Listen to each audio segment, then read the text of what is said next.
تو اب جتنے روزے ہیں اتنے وہ رکھے گا، بقیہ روزے وہ نہیں رکھے گا۔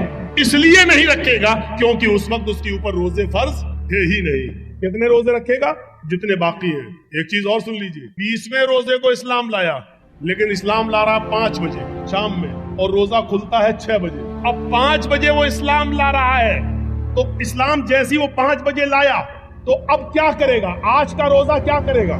تو 5 بجے اسلام لاتا ہے تو 5 بجے ہی سے اس کا روزہ شروع ہو گیا ہے، کیونکہ 5 بجے سے پہلے اس کے اوپر روزہ فرض تھا ہی نہیں، کیونکہ وہ کافر تھا۔ جیسے اسلام لایا ویسے اس پر روزہ فرض ہو گیا، ویسے ہی اس کے اوپر روزہ فرض ہو گیا۔ اب 5 بجے ہی وہ نیت کر لے گا کہ میں روزے سے ہوں۔ اسلام لے آیا، اشہدو ان لا الہ الا اللہ وان محمد رسول اللہ، اسلام لاتے ہی اس کے اوپر عصر کی نماز فرض ہو جائے گی، کیونکہ ٹائم ابھی باقی ہے اور اسلام لا چکا ہے، عصر کا وقت ابھی باقی ہے، لہذا پہلے عصر کی نماز پڑھے گا اور یہیں سے اس کا روزہ بھی شروع ہو جائے گا، کیونکہ اسلام لا چکا ہے۔ جب سے اسلام لایا یہیں سے روزہ شروع، اور 6 بجے وہ روزہ سب لوگوں کے ساتھ کھول لے گا اور اس کا یہ ایک روزہ مانا جائے گا، یہ ایک روزہ مانا جائے گا۔ یہ آسانی بھی ہے، اسلام مشکل نہیں ہے، لوگوں نے اس کو مشکل بنا دیا ہے۔ کیا وہ لوگ صحابہ نمازیں نہیں پڑھتے تھے؟ کیا وہ روزے نہیں رکھتے تھے؟ مشکل بنا دیا ہے۔ فجر میں نہیں اٹھ پا رہے ہیں صاحب، کیوں؟ اب رات میں 1 بجے جرجی صاحب کو ٹائم ملے گا، 3 بجے تک جلسہ چلے گا، پھر آدمی یہاں سے جائے گا، تھوڑی دیر کمر سیدھی کرے گا، فجر میں اٹھے گا، کلیئر ہے۔ لیکن یاد رکھیے، مولانا جرجیز کا جلسہ اور اس جلسے میں 2:30 بجے 3 بجے تک جاگ لینا اور اس جاگ لینے کے بعد صبح فجر کی نماز میں نہ آنا، یہ دلیل نہیں ہے اس بات کی کہ آپ کا جلسہ کامیاب ہو گیا ہے، یا یہ عذر نہیں ہوگا کہ میں جلسہ سننے کی وجہ سے رات میں جاگ لیا اس لیے فجر میں ہم نہیں اٹھ پائے۔